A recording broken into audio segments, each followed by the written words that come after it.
What's good, Washington fans? It is how many days until preseason? 3 days. Oh my gosh, I can't wait. I'm so excited. I'm super hyped, man. We're going to see some football. Even if it's preseason football, I'm super excited, man. I can't wait. Training camp, it got more intense. It got heated up. The coaches were yelling at the guys a little bit more because they know it's almost game day on Thursday against the Patriots. So it should be a fun game. It's going to be a lot of competition, a lot of guys fighting for spots. I'm excited. We'll see how many reps Fitz gets or how many reps which quarterback, Heinicke or I don't know if Kyle Allen's going to play, but Cam Newton. We'll see how much he plays. But I do plan on making my preview video for that tomorrow because the game's on Thursday. I usually make my preview videos 2 days before the game. When the games were on Sundays, I would do it on Friday, et cetera, et cetera. So I'm pretty hyped up. I can't wait. I can't wait.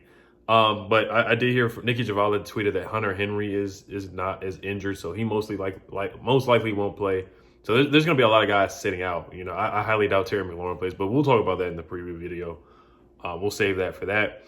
The Washington football team, they did make a roster move. They did sign center John Toth. Not sure if you guys heard about that. And they waived the guy. His last name is Booz. I forgot his first name, but they signed him. They signed him. Was it Sunday? They signed him Sunday yesterday, and no, they signed him Saturday, and then they waived him today. So that was crazy. Like they signed this man for 24 hours, if that, and then they cut him the next day. So that was crazy. But he had an interesting name. His last name is Booz. So take that for whichever way you want to. So let's get started into the action. Let's talk about who was in pads, who wasn't in pads, who didn't play. Kyle Allen was in uniform but not in pads. So we'll see what happens with him. He's giving me Colt McCoy vibes for sure. Matt Ioannidis and Isaiah Wright were in pads, so it's good to see him back. Isaiah Wright back. He's a bubble guy for the wide receiver spot. So Isaiah Wright definitely needs to be in pads and playing and get ready for preseason. This is from Nikki Javala talking about the center, John Toth. He was a center at Kentucky and has been with the Eagles, Jets, Browns, and Lions, primarily as a practice squad player. He's also a plus-size model signed to IMG. So that is funny. That's hilarious. Rihanna Walker says Curtis Samuel was on the field. He was back yesterday. I wasn't able to make a video, but Curtis Samuel on the sidelines with the groin injury. So hopefully he should be off that COVID list pretty soon, and hopefully we see him play. That's a guy who I highly doubt is going to play any preseason. I would not play him in the preseason at all. Casey Toohill was on the sideline as well, not playing today. Like once again, Isaiah Wright was in pads today. Matthew Paris says, "You got pads on, don't you?" Pete Horner yells at Sammy Reyes, who then pleaded for the tight end to get his hands up faster during an individual drill, telling him it's too slow. So that just tells you that the practice was wrapped up. The players, the coaches were more intense. The players were intense. They kind of had a light practice on Friday Night Lights. Having fun with the fans, and that was more for the fans. They were going hard in that practice too, but this is definitely more intense.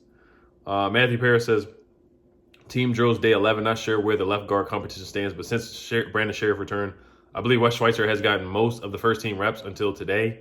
Eric Flowers gets the first few snaps at left guard. So that is a good competition. I want to see that too. Wes Schweitzer was really good last year. Eric Flowers was okay for the Dolphins, and he was really good with the Washington football team 2 years ago. So, and Wes Schweitzer, he graded highly on Pro Football Focus. He was really good. He was a low risk, high reward signing that turned out to be a really good guard last year. Played really good football, and he was great. I mean, I have no complaints about Wes Schweitzer. So I wouldn't be, whoever starts, let the best man win, and I'm pretty comfortable at that left guard spot. I like it a lot. I like both guys. Ben Standing, this is talking about the guys there again. Basically saying Casey Toohill was not out there. Rihanna Walker says Washington's first team offense is going up against the twos on defense, the first 11 versus 11. So they're switching it up here. First string guys going up against the second string team. It's getting more realistic, leading up to preseason. I think they know who the starters are. And I'm hearing that they came out with the unofficial depth chart. So I'm probably going to make a video I made a video about that last year. And J.D. McKissick was our running back number one. I remember that last year. Everybody was like, oh my gosh, J.D. McKissick's the starting running back. And of course, it didn't end up going that way. But Rihanna Walker says first team defense is going up against the threes. Going up against the first team defense was going up against the threes offense. And then she says Jamin Davis literally picked up Jared Patterson like well off the ground. Jared Patterson's 5'9". Jamin Davis is a strong guy. They're both strong guys, but yeah, Jamin Davis is probably going to win that battle right there. Matthew Perry said William Jackson did not practice today. He's had a Charlie horse and a leg contusion. This is the second 11-11 period, and St. Juice is in his place again. Didn't see Jackson with the backups either. So Ron Rivera addressed that. He said, William Jackson is out with the Charlie horse with the leg contusion. So I don't see him playing a preseason either, to be honest with you. In any of the 3 games, I think they're going to sit him, and he won't play until the first game of the season. This is more about the coaches yelling. Matthew Perry says mild-mannered Nate Kaiser, the special team coach who was a holdover from the Gruden era, has been fired up the last few days, yelling at Antonio Gainey Golden or William Bradley King could tell you. So basically, he's been yelling at them, getting the guys ready for the game on Thursday. Zach Selby says Sam Cosmi has gotten much better at working against Montez Sweat. That's good news. Basically, let Sweat run the loop around the quarterback. It's been encouraging to watch him improve. So Sam Cosmi has been getting better. Iron sharpens iron, and to go up against Montez Sweat and Chase Young, that's really, really good. So I love that they're not making it easy on him. Montez Sweat's been talking trash and going at him, and Sam Cosmi's going to get better. They put the pads on. That's better for offensive linemen. The defensive linemen have an advantage when there's no pads on. So Sam Cosmi, he's getting used to it. I'm excited to see him play. The Patriots, they had Matt Judon. He's a good defensive end. I don't know if he's going to play or not. They did sign Kyle Van Noy. And like I said, we'll talk about that more in the preview of the guys that they picked up defensively that may go up against Sam Cosmi on Thursday. Ben Stanek said, major tip drill action led to a Kendall Fuller interception. Came after the defense snuffed a run up the middle with John Bostic into the play. That was from Ryan Fitzpatrick, who threw the ball right there. Got tipped up. Kendall Fuller had an easy interception. This is from Chris Russell. He said Taylor Heinicke appeared to hurt his foot or ankle on a snap, and it was hobbling in pain, walking it off a bit. So that is a concern. Kyle Allen being injured, and hopefully Heinicke's not injured or anything like that. Steven Montez has been awful. The last 4 of the 6 practices to end on the last final drive, he's been really, really bad throwing interceptions on the last play. Taylor Heinicke back in on 7-on-7, but doesn't appear to be out of discomfort. He's grimacing a bit and not thrilled with mechanics or throws. And then Chris Russell says Dustin Hopkins missed what appeared to be 2 field goal attempts from both the 44-yard line. Nothing to be super concerned about, I think. So Dustin Hopkins being inconsistent. Missed 2 field goals. It is practice, but he missed a couple field goals and missed extra points last year. He definitely hurt us in the games. And then I heard Cameron Cheeseman botched a snap on a Friday Night Lights practice. So we spent a 6th-round pick on Cheeseman. So it's kind of like, man, we let Sudfeld go, the long snapper. Sundberg. We let him go. So, Cheeseman's got to step up. We used a 6th-round pick on you. Chris Russell once again says, further updating Heinicke, he is still participating and has completed a few passes in the last period, but clearly favoring his lower leg and not looking right. Chris Russell is on Locked On Washington Football. I do Locked On Wizards, so make sure you guys subscribe if you are a Wizards fan. The link is down below. And like I said, Chris Russell, he does the Locked On Washington Football. We are with the same network. And then Chris Russell says, crazy play here. Fitzpatrick to Holcomb in coverage on guessing the ball got batted. So that's basically talking about the same play. Rhiannon Walker says Peyton Barber just had a rep where he was looking for all the smoke, hit Jamin Davis, and he put his shoulder down to push Jamin Davis back. Safety comes over, and he brings the stiff arm out for that blow. So Jamin Davis did not win that battle. He won the battle with Jared Patterson, but he did not win the battle with Peyton Barber, even though Peyton Barber lost weight. Zach Selby says, AGG with a nice grab for Taylor Heinicke and a run after the catch. Going to be intriguing to see how he plays on Thursday. AGG versus Calvin Harmon. That's a battle to watch on Thursday. I can't wait to see that. I can't wait to see the wide receivers on Thursday. I can't wait. I can't wait to see the corners, the receivers, the quarterback play, the linemen play, the running backs, all that stuff. I can't wait to see it. Rhiannon Walker says, well, DeAndre Carter just got swallowed by Montez Sweat on either a jet or in around. Either way, Sweat was all over it and putting it into that. Zach Selby says Danny Johnson with a really nice interception near the end zone. Took a big leap and got swarmed by his defensive back teammates for it. Zach Selby also says there are 4 constants in life: death, taxes, Logan Thomas getting open, and Terry being Terry. That's funny.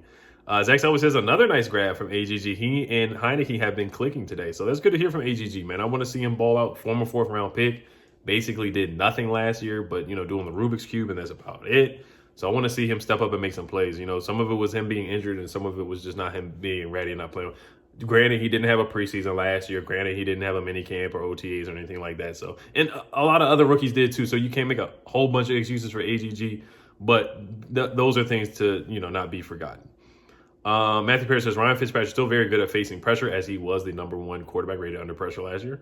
The pocket was collapsing and had a defender on him, but he floated one perfectly to Logan Thomas deep down the field. Matthew Pierce also says Cornelius Lucas has spent a lot of time at left tackle since his return from the COVID list.